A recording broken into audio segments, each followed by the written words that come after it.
Tervetuloa Cafe Board Gamein roolipelien pariin. Mä oon tosiaan pelinjohtajanne Ilmari ja ihan tässä myös kun aloitellaan, niin iso kiitos kyllä mun ja varmasti meidän kaikkien puolesta Cafe Board Gameille, koska me ollaan aika monta raudoittajajaksoa täällä jo tehty ja aika monta tullaan tekemäänkin ja myös jos ootte Helsingin keskustassa, niin tää on kyllä sellainen lautapelikahvila, minne kannattaa tulla paikan päälle katsomaan mikä meininki.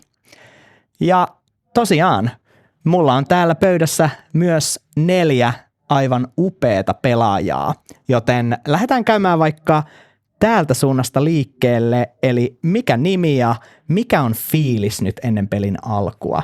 Mun nimi on Helmi ja nyt täytyy sanoa, että mua vähän hirvittää nyt tällä hetkellä. Mun nimi on Valtteri ja nyt mä kyllä lainaan Helmiä, että mua hirvittää myös ihan tosi paljon. Mä oon AV ja mua kyllä hirvittää. No joo, jep. Kyllä se on. Mä oon Antti. Mua ei koska mä en voi tehdä nyt tässä asiassa hirveästi mitään, joten some men just wanna watch the world burn. Mä otan tän asenteen. Nämä on kyllä hyvät aloitussanat ja tällä kertaa munkin on pakko sanoa, että nyt mulla on ehkä vähiten tietoa ikinä tämän kampanjan aikana, että mitä kaikkea tästä tulee seuraamaan, mutta nopat ja improvisaatiolihakset alkaa kohta tehdä työtä. Luvassa on Merheal raudoittajat.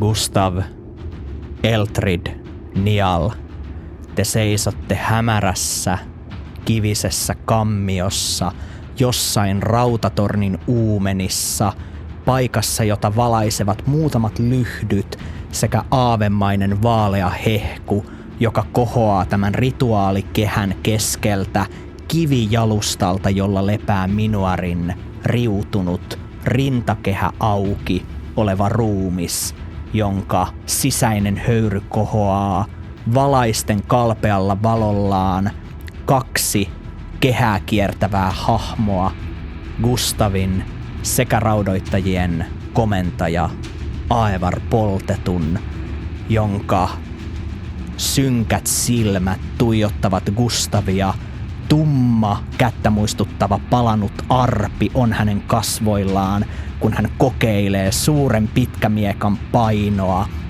Gustav, pystyt näkemään hänen raudoittajatakkinsa ja rengaspanssarihihansa, jonka alta näet vienoisen tatuoinnin alun, sen taianomaisen tatuoinnin, joka on antanut Aevarille voimaa Minuarien verestä, voimaa, jota Gustavin vakaumus ei voi hyväksyä, ja siksi Gustav on haastanut Aevarin Feanturin kehään, pyhään kaksintaisteluun, jossa voittaja tulee määrittämään toisen kohtalon, ja näin määritetään myös se, tuleeko raudoittajien käyttää taikuutta aseena taikuutta vastaan.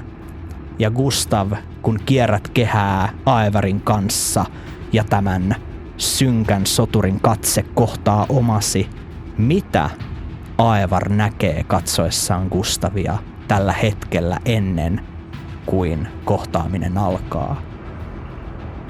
Aevar pystyy näkemään tämän ryhdikkään puolihaltijan, jonka vihreät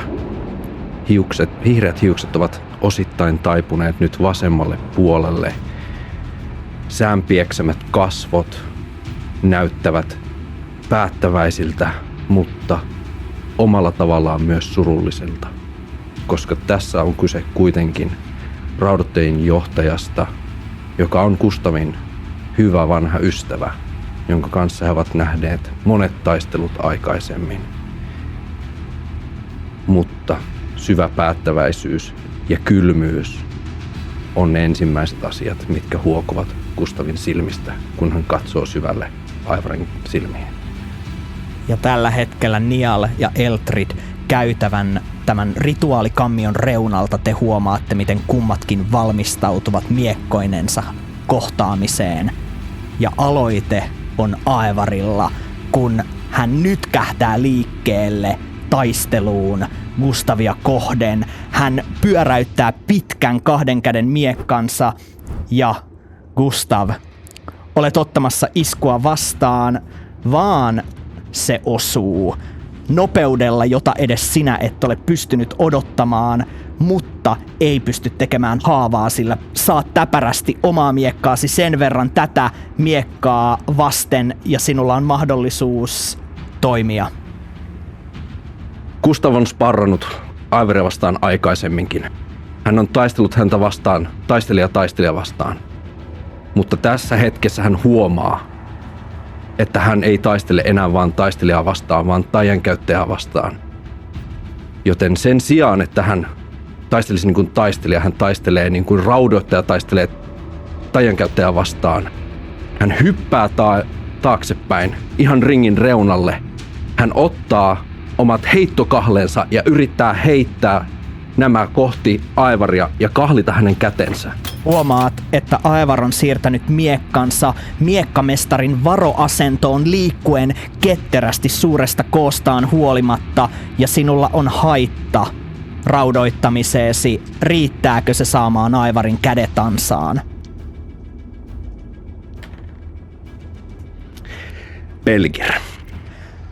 Pelgir, heität kahleet ja saat Aivarin lyömään niitä miekallaan. Aivar pyöräyttää miekkansa ketterästi niiden ympärille ja repäisee ne kokonaan pois kädestäsi. Ne kalahtavat Nialin ja Eltridin jalkoihin hetkellä, jolla Aivar ponnistaa kohti Gustavia uuteen hyökkäykseen. Ja tällä kertaa tekee syvän haavan, koska miekkasi pystyy kohtaamaan hänet, mutta hän painaa miekkasi heikon osan lappeelleen, iskee lihaan asti ja samaa aikaa riittääkö vahvuutesi tai ketteryytesi vastustamaan hänen seuraavaa käden nytkäytystään, jolla hän koittaa saada sinut huonoon tasapainoon? Ei riitä. Seuraava hyökkäyksesi Aevaria vastaan on myös haitalla, sillä tämä on saanut sinut horjumaan ja on sinun aloitteesi. Gustav horjahtaa ja on periaatteessa tämmöisessä niin kuin polviasennossa maassa. Hän yrittää tehdä semmoisen syöksyn sivulle päin, pyörähtää maassa ja samalla kun hän maassa heittää tikarin tuota Aevaria päin. Riittääkö? Riittää. Ja samaan aikaan kun tikari sinkoaa, huomaat, että se osuu Aevariin. Tekee haavan. Mutta Aevarin rengaspanssari pystyy toistaiseksi pitämään tämän tikarin, mutta se tekee syvän haavan hänen raudottajan takkiinsa niin, että takin hiha, juuri tämän tatuoidun käden hiha, repeää ja sinisen hihan alta näkyy nyt kiiltävä rengaspanssari ja sen alla kiiltelevät hieman nämä riimut, jota Aevar näyttää toistaiseksi pidättelevän poissa käytöstä. Aevar pyöräyttää omat raudoittajan kahleensa ja heittää ne nopealla liikkeellä kohti jalkojasi. Ja hänen raudoittamisensa riittää. Riittääkö vahvuutesi tai ketteryytesi vai menevätkö jalkasi täysin kahleisiin? Riittää. Onnistut hypähtämään, mutta koska kahleet ovat osuneet, ne ovat tehneet sinuun uuden syvän haavan.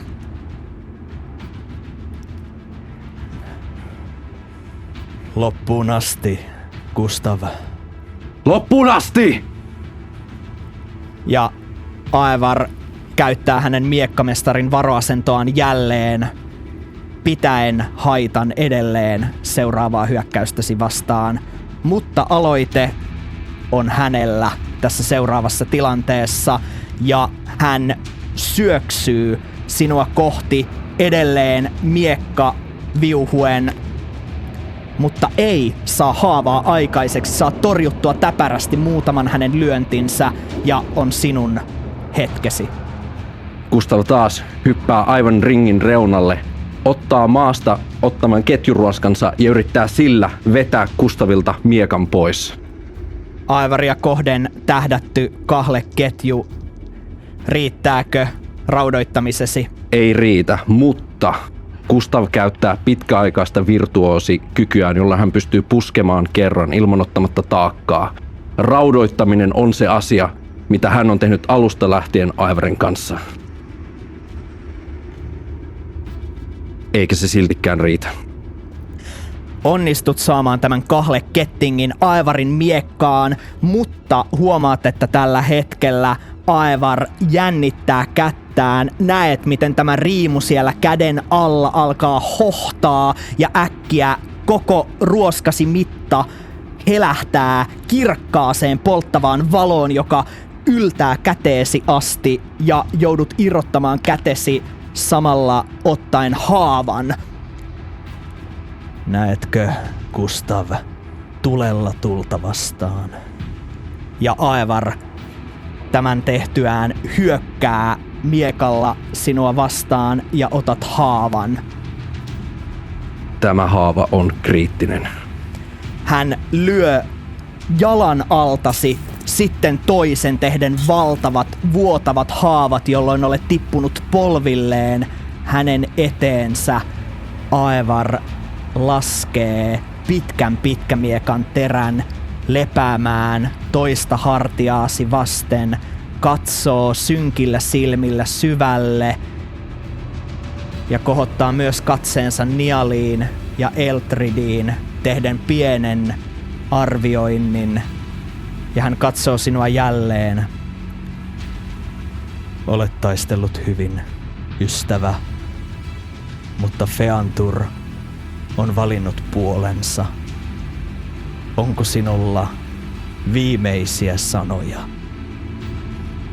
Gustav rauhallisesti poistaa raudoittajaketjunsa, jossa on myös tämä kivinokan riipus. Hän heittää ne kohti Eltridia. Eldrid ottaa ne vastaan. Hän katsoo vielä kerran Nialia, hymyilee. Hän katsoo vielä Eltridia, hymyilee. Ja sitten hän katsoo Aivaria suoraan silmiin ja sanoo: jos sen olen nyt minä, niin sitten se on joku muu. Kiitos palveluksestasi, Gustav. Ja te kuulette terävän, viiltävän äänen. Ehkä katsotte muualle, ehkä pystytte katsomaan, mutta sitä seuraa hidas lysähdys. Ja siitä me jatkamme seuraavassa luvussa.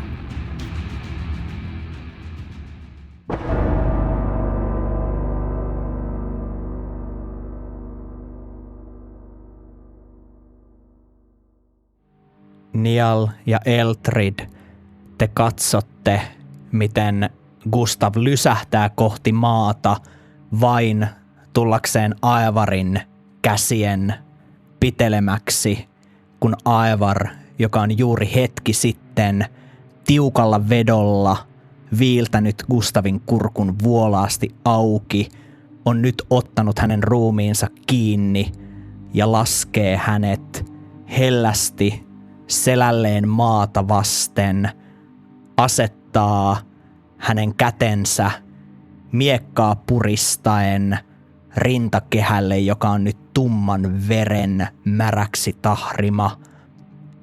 Ja hitaasti hän painaa Gustavin auki jääneet silmät kiinni, laittaa oman miekkansa sivulle, hetkeksi ristii kätensä, katsoo Gustavia ja sanoo melko hiljaa: minä pidän huolta, että Kain ja Frida,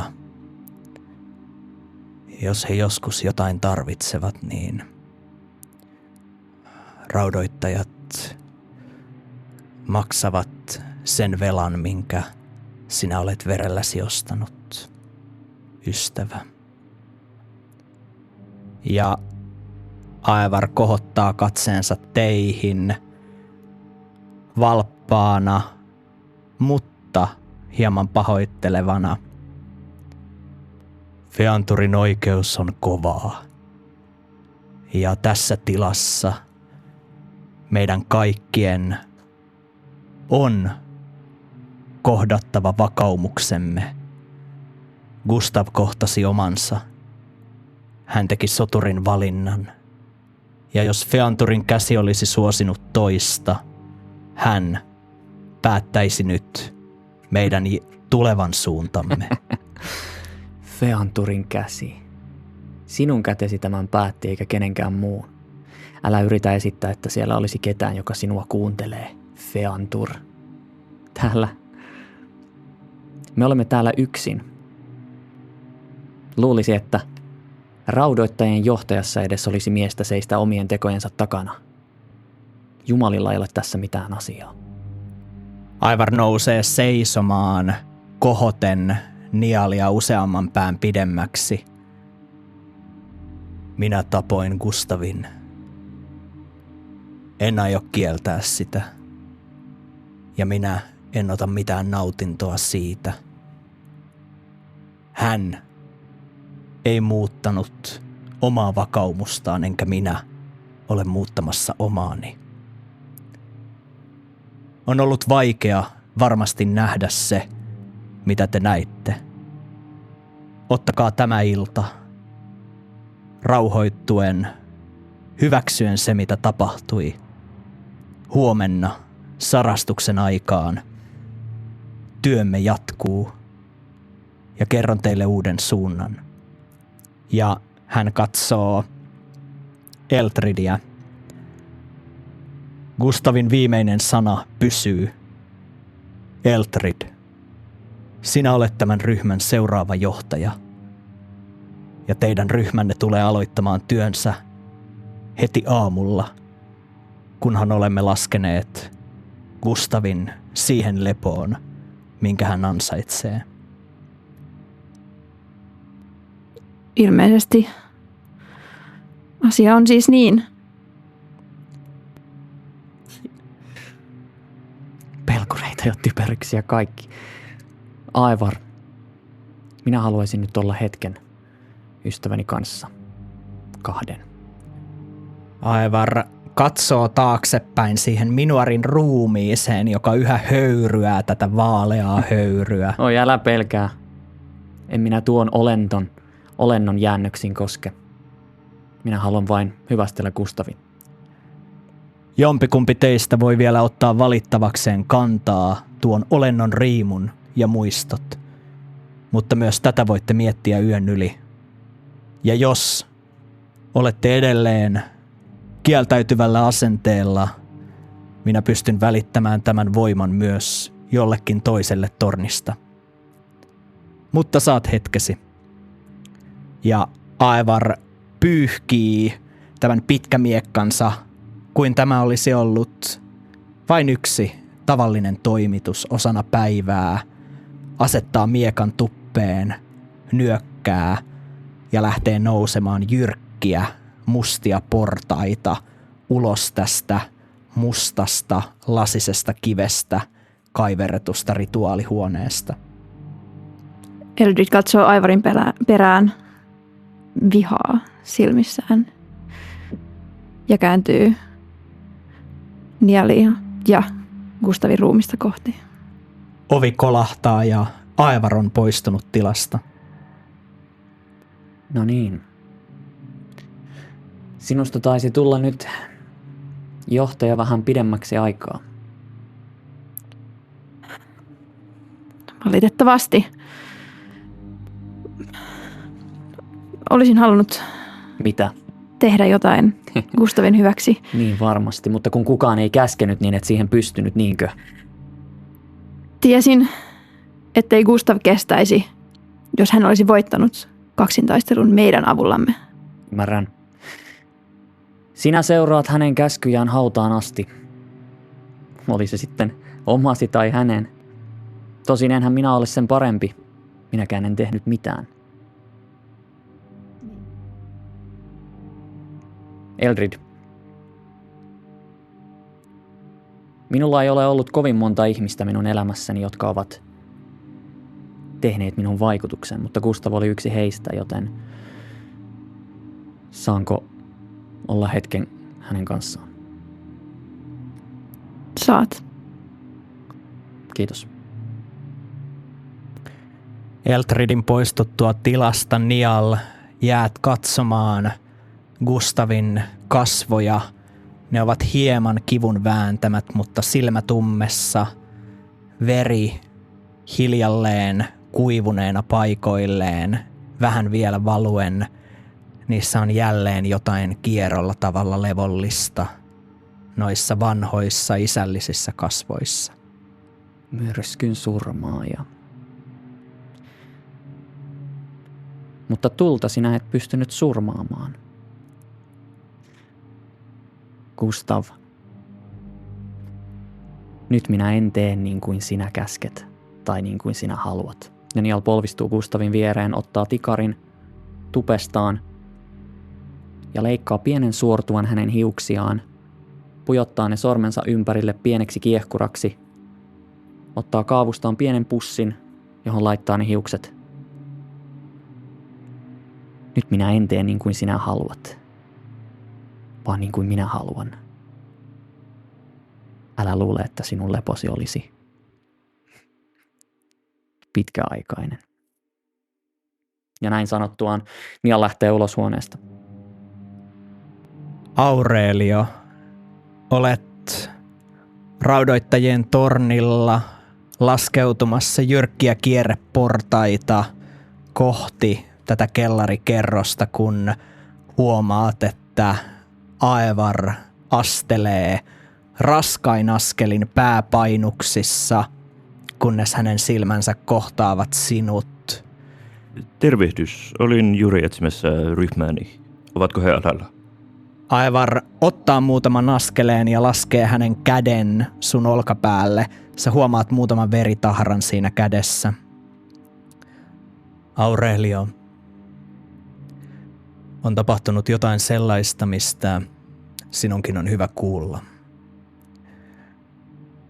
Gustav haastoi minut Feanturin kehään.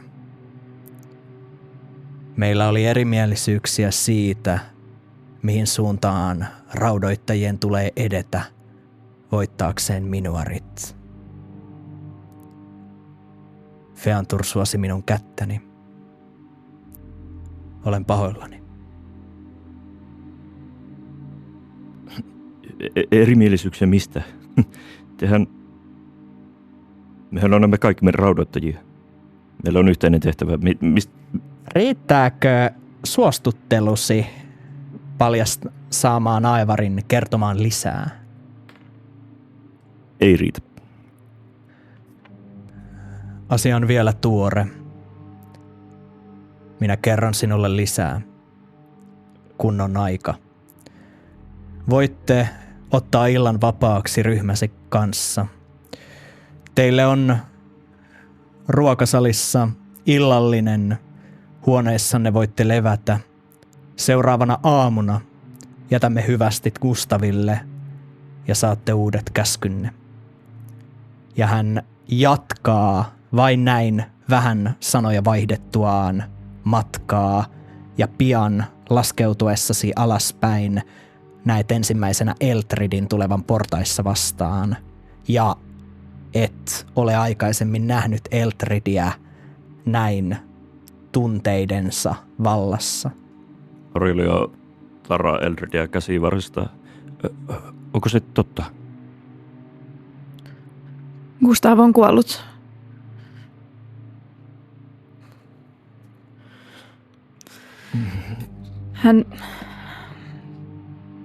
Hän haastoi Aevarin.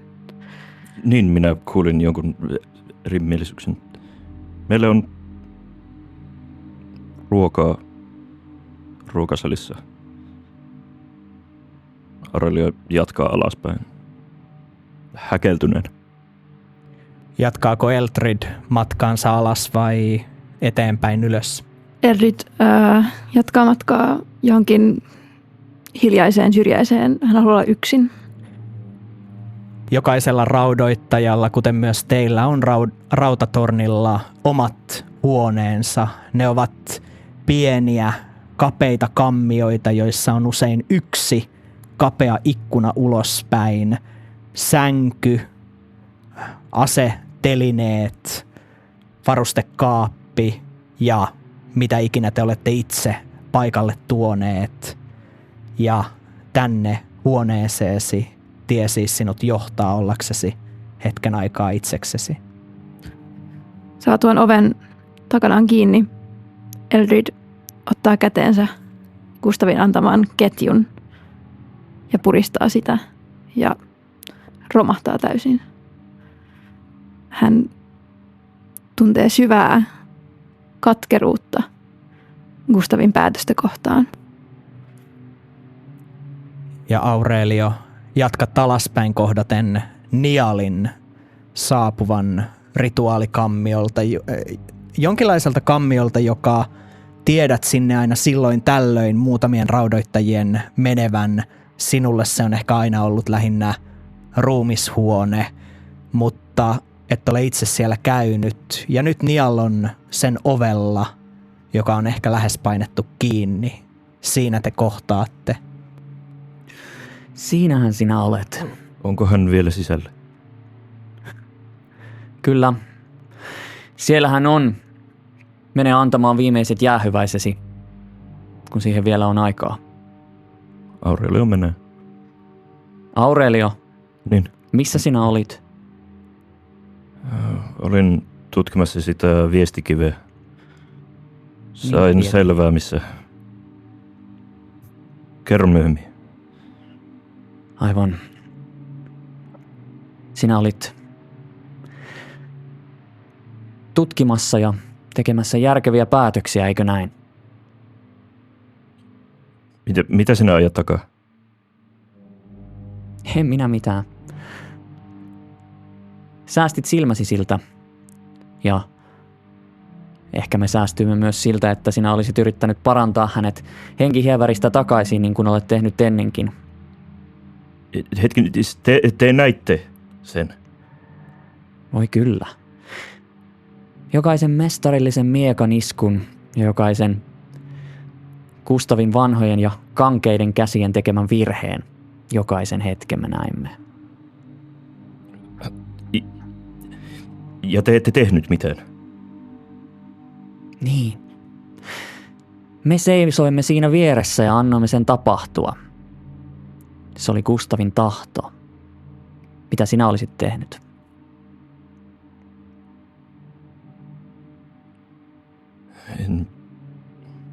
En tiedä. Niin. Nyt ainakin säästyit siltä taakalta, että tiedät, että et tehnyt mitään. Joten ole onnellinen, että et ollut täällä. Missä Eldrid on? Näetkö häntä? Hän tuli vastaan. Ylöspäin. Aivan. Meillä on ruokaa ruokasalissa illalla. Tässähän onkin jo suden nälkä, sanoo Nial ja lähtee kävelemään poispäin. Aurelio on kääntänyt myös selkänsä. Menee Gustavin ruumiin äärelle ja Huomaat täällä rituaalikammion keskellä kivisen jalustan ja siellä Minuarin ruumiin, jonka rintakehästä hehkuu tätä samaa verta. Mutta veri, mihin huomiosi kiinnittyy, on Gustavin tummana lammikkona hänen allaan. Selkeästi vilkaisukin kertoo, että mitään ei ole tehtävissä.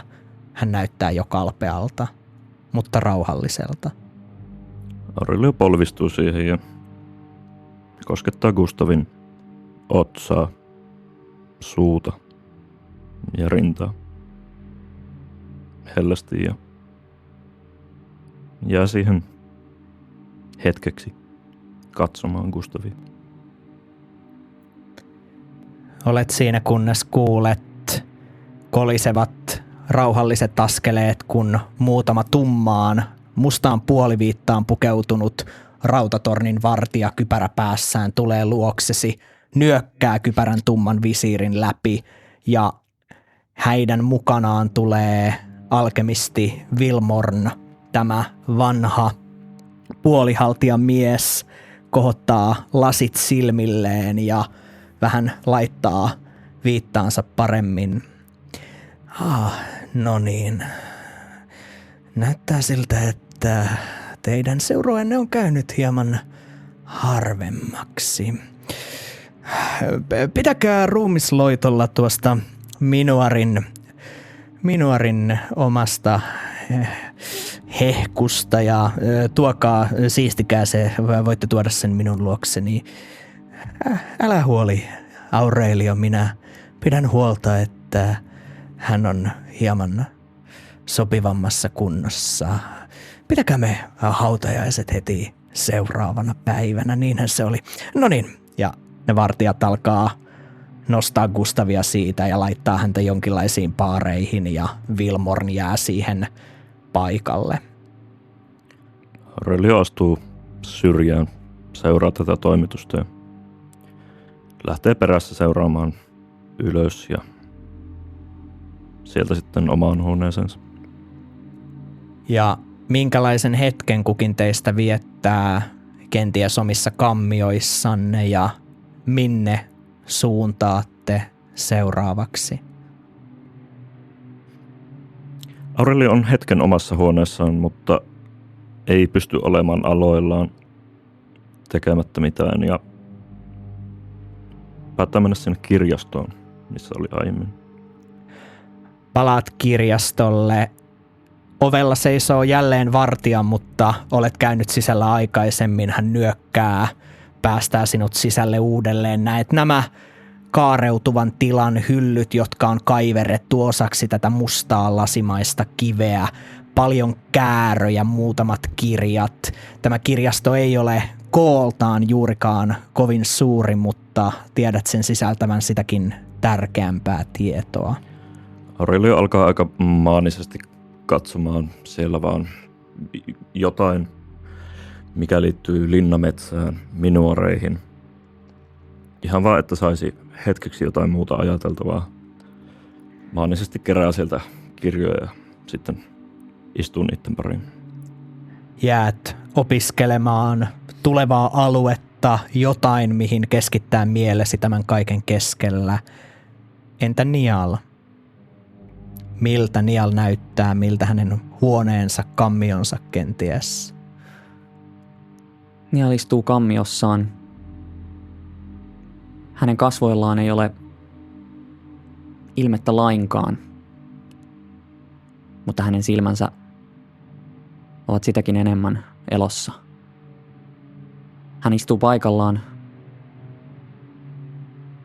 ja sitten hän ottaa kaavustaan pienen lasisen pullon täynnä tuhkaa ja pienen nahkaisen pussin, johon laittoi Gustavin hiuskiehkuran.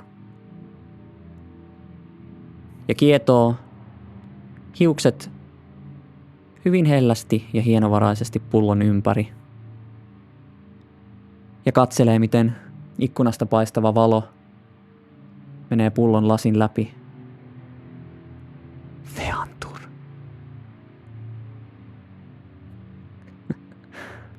Vai että Feantur. Gustav. Älä huoli.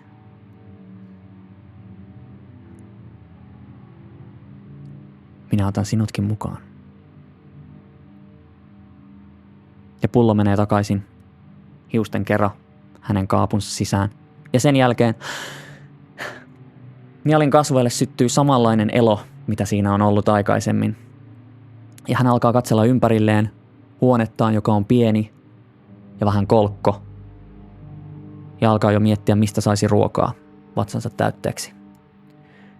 Ja Niallin kenties Niallin siirtyessä kohti ruokasalia, miten on Eltridin laita omassa kolkossa kammiossaan kapean auringon valon tuodessa pienen viillon tähän pimeään mustasta lasista tehtyyn huoneeseen ja näet, että aurinko on jo painumassa lähelle iltaa. Kyyneleet ovat jo kuivuneet Eldridin naamalta ja hän käy läpi tapahtunutta. Hän miettii, mikä johti mihinkin ja miten Gustav olisi voinut jäädä eloon. Ja hän pohtii riimuja, hän pohtii kaikkia mahdollisia. Ja hänen katseensa on nyt päättäväisempi. Ja hän on edelleen katkera ja hieman vihainen, mutta hän on saanut uutta paloa. Ja hän päättää myös lähteä illalliselle. Eldrid ja Niall, te olette kutakuinkin samoihin aikoihin saapunut korkeaan, lähestulkoon holvin pyhäkköä muistuttavaan ruokasaliin, jonka korkea ristiholvattu katto kaareutuu. Muutamat värilasiset ikkunat siivilöivät violettina auringonvalon sisään, kun se tekee jo tietään kohti yötä ja iltaa. Ja punainen valo tulisiasta ja rätisevä tuli antaa oman tunnelmansa tähän huoneeseen, jonka keskellä on pitkä pöytä, jonka vain toinen laita katetaan teidän saapuessanne. Lihaa pitkästä aikaa ruokana, sellainen suuri ruisleivästä tehty kulho lihalientä ja virvoketta viiniä. Aurelio, oletko liittymässä tilaan vai vietätkö aikaasi toisaalla? Hieman myöhemmin. Joten te istutte tämän pitkän pöydän toisessa päädyssä alkuun. No niin, hyvää ruokahalua, sanoo Niall ja alkaa syödä erittäin hyvällä ruokahalulla lihaa, leipää, viiniä, kaikkea mitä suuhunsa pystyy ahtamaan. Hyvää ruokahalua vain. Eldrid, uskotko sinä tuohon feanturiin ja portteihin? Minä uskon meidän päämäärämme ja uskon siihen, että Feantur on meidän puolellamme. Älä ole tylsä, Eldrid. Missä Gustav on nyt sinun mielestäsi? Onko hän täällä? Eikö hän ole missään? Onko hän jossain muualla? Mistä te puhutte? No niin. Ehkä saamme vähän oppinutta näkökulmaa. Aurelio, missä sinun mielestäsi Gustav on nyt?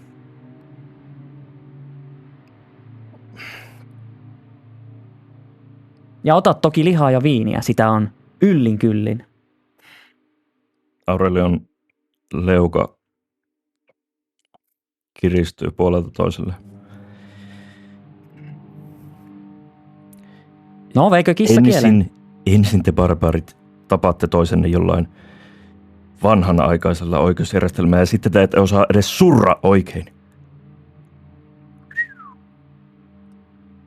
Miten sinä olet? Etkö sinä sure? Eikö sinun sisälläsi ole mitään jäljellä? Etkö sinä tunne mitään Gustavia kohtaan? Sinä näit, kun hän kuoli. Ja nyt sinä syöt siinä, nautit elämästä. Minä näin, kun hän teki päätöksensä. Hän päätti, että jos se, mihin hän uskoo, jos se ei saa valtaa, niin sitten on parempi olla elämättä. Minä kunnioitan hänen päätöstään. Ja se tarkoittaa sitä, että sinä et sure häntä. Että sinä et sure hänen elämänsä päättymistä. Sinä et sure sitä, että sinun ystäväsi on poissa. Sinä et anna sille aikaa, niinkö? Mitenpä minä surisin sinun mielestäsi sillä tavalla, että se olisi hyvä? Pitäisikö minun romahtaa pöydän päälle vollottamaan ja juoda 2 pulloa viiniä niin, etten pysty 3 päivään kävelemään, niinkö? Vai mikä on teidän rovenalaisten tapa surra?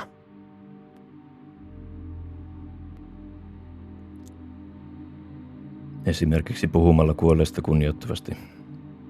pitämällä hetken, muistelemalla häntä. Sitähän me täällä Eldridin kanssa juuri teemme. Vai mitä Eldrid? Minä haluaisin muistella häntä hieman kunnioittavammin. Sinulla on niin hyökkäävä asenne. No hyvä on sitten. Minä keskityn lihaan, ruisleipään ja viiniin. Mutta tämän illan aikana minä haluan teiltä vastauksen. Sitten kun olette surreet kunnioittavasti, että missä hän on nyt. Se on tärkeää minulle. Me emme ole sinulle mitään velkaa. Aurelio ottaa lautasensa ja nousee pöydästä. Syö omassa huoneessa. Ette vielä, Aurelio. Mutta ehkä jonain päivänä olette.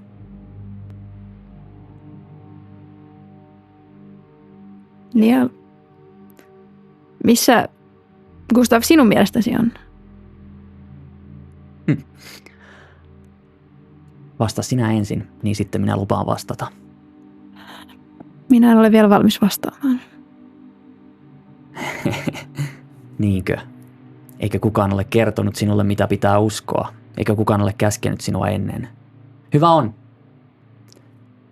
Hän ei ole missään. Hän on poissa. Tuo ruumis, mikä tuolla makaa, on vain tyhjä kuori. Hänen henkensä on poissa. Ja se ei koskaan palaa. Eldrid nappaa pöydältä leivän ja poistuu huoneesta ja syö omassa huoneessaan. Hyvä. Riittää minulle enemmän, sanoo Niall ja jatkaa ahmimistaan. Ja tämä surullinen, katkera, yllättävä ilta kääntyy yöksi ja kukin teistä saa unta miten saa. Toiset ehkä sikeämmin, toiset pyörien sängyssään, toiset käyden läpi kaikkea mitä olisi voinut tapahtua ennen kuin seuraava aamu ja sen armoton kirkas sarastus palauttaa teidät seuraavaan päivään ja siitä lisää seuraavassa luvussa.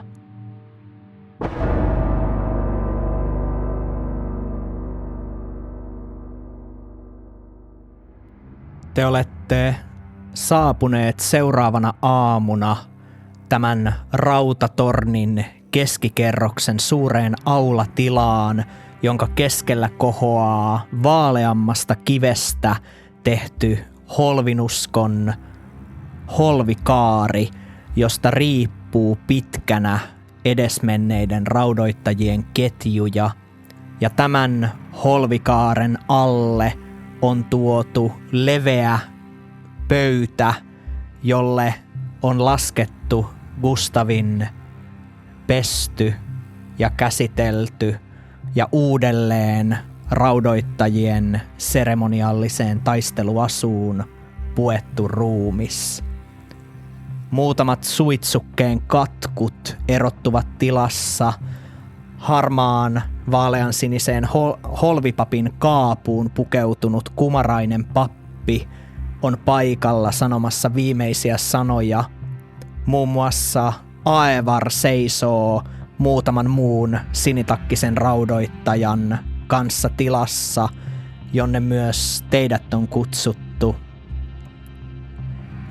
Te näette, miten Aevar katsoo teihin, erityisen pitkään Eltridiin. Ja sitten hän katsoo takaisin tähän vanhaan harmaantuneeseen pappiin, joka jatkaa puhetta. Ja niin, on Avgor katsonut, että Gustav on saanut elää monta kesää hänen lämpönsä ja aurinkonsa alla. Avgor on siunannut hänet soturiksi. Elämän portista hän on astunut, aikuisuuden portin kynnyksen on hän ylittänyt, ja nyt lopulta hän on kuoleman portista astuva Avgorin saleihin, hänen kestittäväkseen, ja Feantur on katsonut, että vaikka hänet on vielä ennen vanhuutta meiltä riistetty, niin portin vartija katsoo, että näin on oikein. Nyt hänen ystävänsä voivat sanoa viimeiset sanat, mitä haluavat, ennen kuin siunaamme Gustavin tämän kaatuneiden kaaren alla, sillä hänen viimeinen matkansa on alkanut. Minä voisin olla ensimmäinen. Ole hyvä. Kiitos. Kiitos oikein paljon. Feantur on katsonut ottaa Gustavin pois meidän luotamme. Feantur on ohjannut sitä kättä, jonka pitelemä miekka lävisti hänen kurkkunsa, hänen henkitorvensa ja hänen verensä valui maahan. Aevar vaihtaa asentoa ja katsoo suhun hieman pistävästi. Kutsunkin nyt kaikkia läsnä olevia kiittämään niin Feanturia kuin kättä ja miekkaa, jota tämä ohjasi. Siitä, että Gustav saa nyt iloita, juoda ja syödä iankaikkisesti näissä jylhissä saleissa. Kiitos. Jani alastelee paikalleen. Muutamat mutisevat kiitoksen. Jotkut sinitakkiset raudoittajat kuiskaavat jotain takanasi. Ja tämä pappi katsahtaa myös Eltridiin ja Aurelioon, tietäen, että te olette olleet osana Gustavin ryhmää. Eldrid astuu ja sanoo,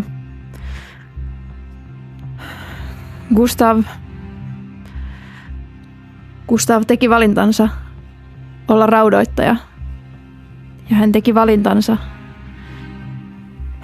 raudoittajien ja Gustavin arvon mukaan. Ja hän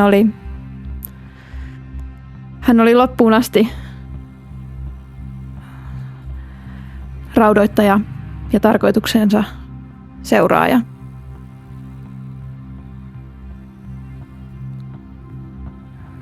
Ja muutamat nyökkäävät näille sanoille, myös holvipappi, ja siirtää katseensa Aurelioon. Aurelio nousee vähän kiusaantuneena. Gustav oli hyvä johtaja,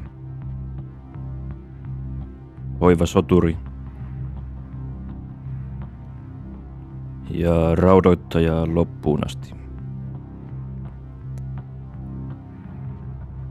Nyökkää ja poistuu. Aevar astelee vielä tämän holvipapin luokse. Gustav. Hän oli ystävä. Hän seisoi sanojensa takana, vaikka se vaati hänen henkensä. Niall yrittää kaikkensa pitellä naurua sisällään. Riittääkö Nialin tahdon voima tässä yrityksessä? Vyrmra. Ja onnistut, kuin onnistutkin pitämään nämä hyrskähdykset sisälläsi. Hän seisoi sanojensa takana, ei katsonut taaksepäin. Minä kadun, että se maksoi hänen henkensä. Mutta minä kunnioitan hänen valintaansa. Jokaisen raudoittajan on seisottava tekojensa takana. Tänään me muistamme Gustavia, paitsi mielissämme, myös toimissamme. Harmaan kouran työ jatkuu. Kiitos panoksestasi, Gustav. Ja hän koskettaa silleen hipaisten vielä Gustavin otsaa, nyökkää ja astelee muiden raudoittajien luokse. Ja tämä holvipappi tekee oman viimeisen voitelunsa ja muutamat Holvin harmaakaapuiset ja tällaisiin pieniin lakkeihin pukeutuneet lakeijat ja akoluutit tulevat nostamaan Gustavin.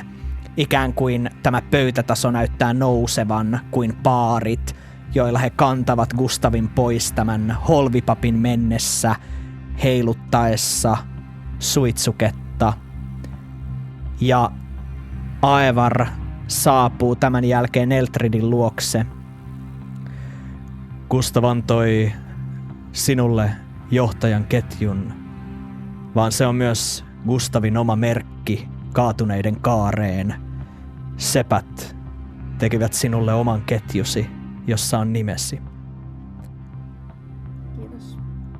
Voit ripustaa Gustavin itse kaareen. Sen jälkeen tulkaa kiellettyyn kirjastoon. Meidän on vaihdettava muutama sana tulevasta toimeksiannostanne. Ja Aevar nyökkää ja lähtee kävelemään ylös. Aevar! Aevar pysähtyy ja kääntyy. Mitkä olivat Gustavin lasten nimet? Frida ja Kain. Ai niin. Unohdin. Kiitos. Minä en unohda. Vaikka mitä minusta ajattelet. Ja hän jatkaa.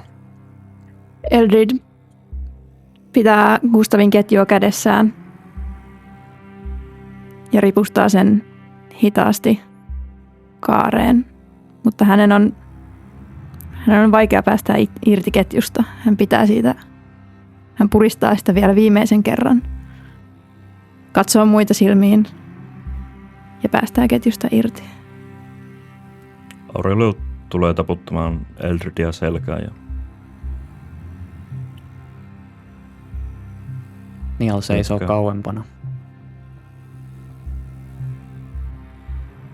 Gustavin ketju roikkuu pitkien ketjujen varassa uusimpina muutaman rautalenkin jatkeena näissä pitkissä verhona laskeutuvissa, hieman ilmanvirtauksessa heiluvissa kaatuneiden kaaren ketjuissa. Taisit saada vastauksesi, Eldrid. Siinähän Gustav nyt on. Aurelio koittaa läpsäistä Nialia. Ellei Niall yritä estää, luulen, että Aurelio onnistuu. Niall ei yritä väistää.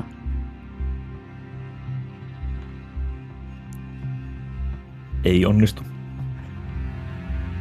Niall väistää refleksinomaisesti.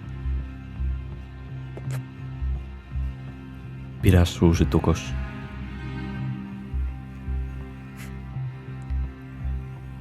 Tee niin kuin sinä haluat, vaikka et minun johtajani olekaan. Eiköhän nyt mennä.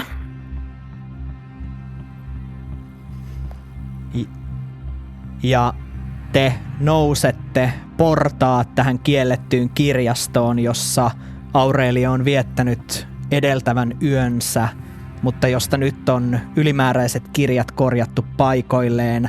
Aevarilla tosin näyttää olevan jonkinlainen iso kartta pöytänsä päällä, muutamia muita muistiinpanoja, ja pöydällä näkyy myös suuri häkki, jossa kivinokka lepattaa siipiään ja kirkuu ja yrittää kynsiä tätä häkkiä, varsinkin Aevarin suuntaan. Kesti aika kauan saada se kiinni. En ole varma, voitteko hyötyä siitä ilman Gustavia. Minä toimitan sen talleille, voitte päättää sitten, mitä teette linnun kanssa, kun lähdette. Ja siellä on yksi vartija paikalla, joka vähän niin kuin ottaa sen häkin ja lähtee kuljettamaan sitä. Muutama sana vielä ennen kuin lähetän teidät seuraavalle toimeksiannolle. Olen saanut Vilmorilta ne tiedot, mitkä viestikivestä tulkitsitte. Linnametsä. Meillä on syytä epäillä, että siellä on jonkinlainen käynti Minuarien kirjastoon. Käynti, mikä on meiltä jäänyt huomaamatta. Minuarien kirjastossa odottaa paitsi kaikki kaikkein voimakkaimmat ja väärissä käsissä tuhoisat taika-artefaktit, myös kaikki Minuarien sinne pimittämä taianomainen tieto ja ennen kaikkea Sadonkirja. Sadonkirjalla voi olla mahdollinen vaikutus koko Nameleonin hedelmällisyyteen, maaperään, luontoon. Olemme huomanneet, mitä yksittäiset sivut, jotka nyt ovat tallessa täällä, voivat aiheuttaa, mutta itse kirja on määrättömästi vaarallisempi. Teidän tehtävänne on mennä Minuarien kirjastoon, ottaa tämä kyseinen käynti haltuunne ja turvata Sadonkirja. Minä olen lähettänyt sanaa Metsälinnaan, joka on linnametsän keskellä. Siellä on sotilaita, jotka voivat auttaa tehtävällä.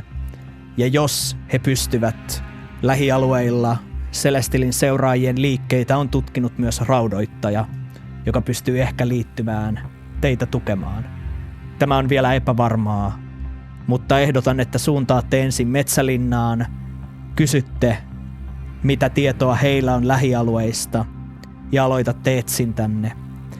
Koska tässä viestikivessä mainittiin Linnametsä sen vanhalla metsähaltijakielisellä nimellä, ehdotan, että etsinnöille luonteva suunta voisi olla muinainen Unhon hiisi, ja hän näyttää siinä kartassa sellaista mainittua raksia. Ilmeisesti metsässä on joskus elänyt metsähaltioita, ja Unhon hiideksi nimetty paikka on ollut heidän vanhoja asuinpaikkojaan. Metsähaltioilla on tiivis suhde Celestilin seuraajien haltijalahkoon, ja Celestilin seuraajat puolestaan ovat Minuarien kirjaston vanhoja vartioita. Se voi olla hyvä paikka aloittaa etsinnät. Muutamat erilliset kertomukset ja paikalliset lähteet, joita ei ole vahvistettu, kuitenkin antavat varoituksensa alueesta.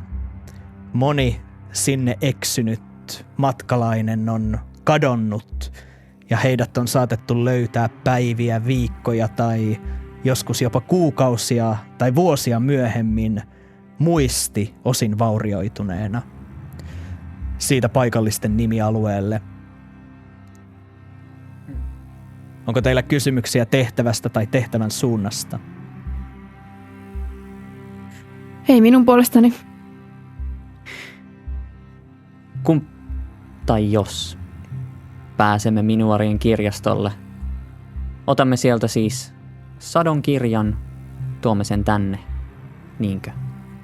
Kun te olette löytäneet käynnin Minuarien kirjastoon ja turvanneet Sadonkirjan, lähettäkää joku teistä Metsälinnalle, jotta koko Metsälinnan sotilasvarustus pystyy tulemaan turvaamaan kirjastoa. Me päätämme, mikä tieto sieltä säilytetään ja mikä poltetaan, niin että se ei voi enää koskaan vahingoittaa ketään. Ja mitä on sopivaa käyttää hyväksi, niinkö? Ja hän vilkaisee Aevar poltetun kättä. On tiettyjä asioita, jotka ovat välttämättömiä, ja siitä tulemmekin teidän varustautumiseenne. 3 asiaa. Te otatte 1 käsikanuunan mukaan. Toisen on jäätävä tornille, jotta pystymme selvittämään, miten niitä rakennetaan itse.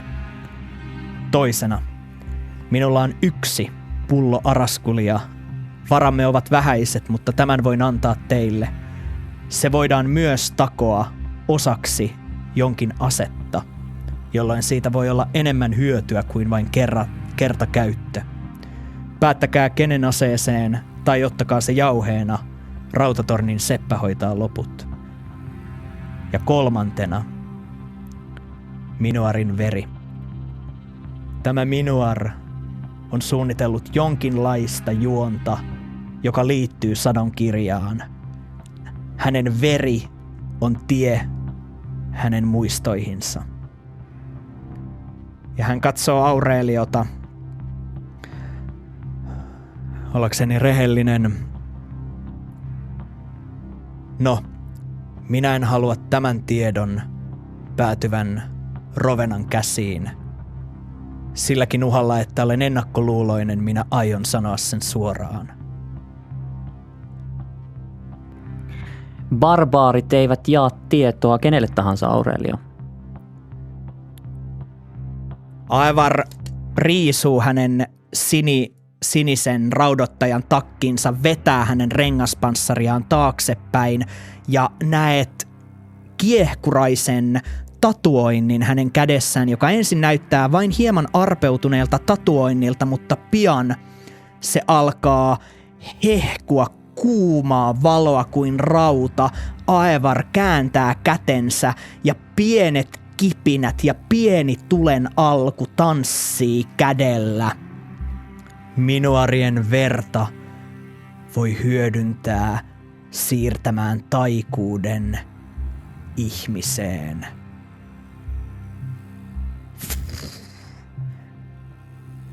Ja kun tämä tatuointi tehdään ja veren voima vaihtaa omistajaa, se on myös tie osaan minuarien muistoista. Kaikesta siitä tietämyksestä, mutta tämä on taistelua tulella tulta vastaan. Tuli on hyvä renki, mutta huono isäntä, kuten tiedätte vanhan sanonnan. Ja siksi se, kuka tämän tatuoinnin teistä ottaa vastaan, ellette kieltäydy, muiden on vahdittava häntä, sillä minuarin tahtoa voi olla vaikea vastustaa. Ja minuarin tahto elää, vaikka itse minuar on kuollut. Miten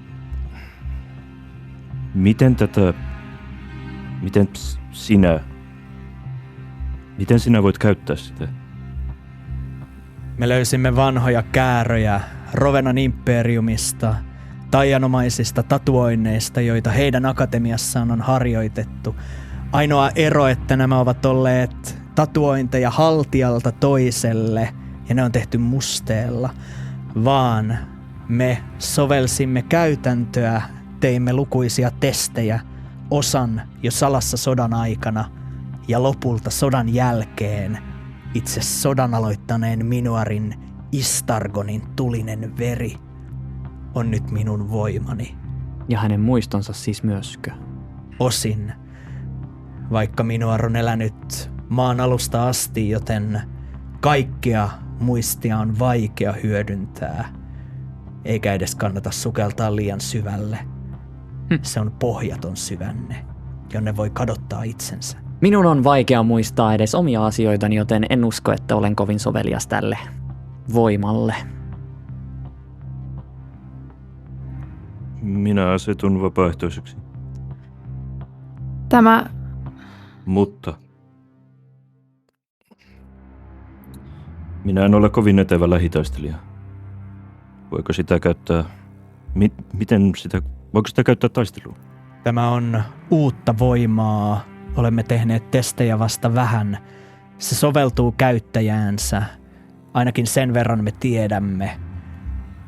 Teidän surmaamanne minuar samaistui eniten myrskyyn luonnonvoimana, joten myrsky kulkee hänen veressään. Ja myrskyn voiman tämä veri voi myös teille taata. Miten sitä käytät? Mihin sinä pystyt sen kanssa? Se on yksilöllistä ja ennustamatonta. Mutta kyllä, se on valtti taistelussa. Ja vaikka minua inhottaa myöntää, sinun mielesi pystyy ehkä selvittämään minuarien salaisuuden. Tämä voima on se, miksi Gustav kuoli. Me näimme tämän pienen voiman näytön jo tästä riimusta tuossa taistelussa. Ja minä uskon, että jos Gustav olisi suostunut ottamaan riimun tatuoinnin itseensä, hän saattaisi olla yhä täällä. Joten mielestäni meidän tulee ottaa kaikki keinot käyttöön. Hyvä on. Araskuljauhe, takokaa se tikariksi minulle. Takokaa se kaarevaan puolipitkään tikariin. Ja jos Jos se rovenalainen ei pysty pitämään tätä voimaa hallinnassaan, niin minä surmaan hänet. Tulella tulta vastaan. Kuulostaa hyvältä. Siinä tapauksessa johtaja kantakoon käsikanunaa, ellette toisin päätä. Ja sinulle tatuointi. Saatte jokainen oman voimanne. Ja riittäköön se löytämään tien Minuarien kirjastoon. Suoritamme valmistelut ja sen jälkeen 2 viikon matka Linnametsään alkaa tällä ryhmällä.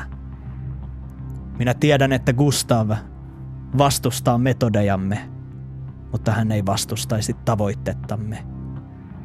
Olkaamme hänen arvoisia.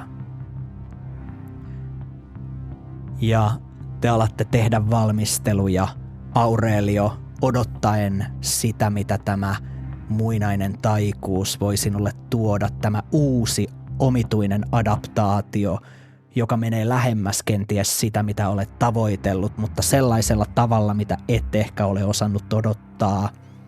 Niall valmiina lähestymään suuntaa, missä ehkä voit kohdata vanhan viholliseksi tulleen ystäväsi, ja Eltrid valmiina siihen johtotehtävään, mihin et ehkä koskaan halunnut päätyä. Ja miten raudoittajien harvennut joukko lähtee kohti Linnametsää, se selviää ensi kerralla.